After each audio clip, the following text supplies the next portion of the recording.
Howdy folks, Jeff here, and I'm going to show you on a 2019 F150 how to get to the cabin air filter. Now on the glove box, you have to press these pins, release the tabs on both sides, and then there's this little piece right here that hooks in the holes, and so you release that and you drop that down.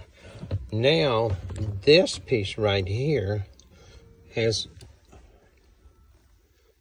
clips down here, but you have to get this trim piece out first, and it's extremely difficult to get that one out. You can see it's got all these pins in there, but it's so tight that you have to have some kind of hook to reach in behind it and pop it. And once you do, you can get to this trim piece, and there's two screws right here. And then it has to be popped loose off of the bottom, and you really have to tug this to get these out because there's push pins in there.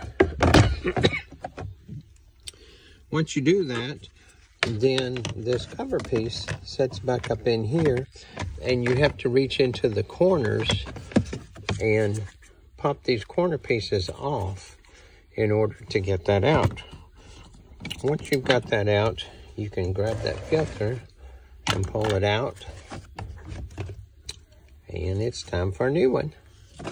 As always, I appreciate you watching.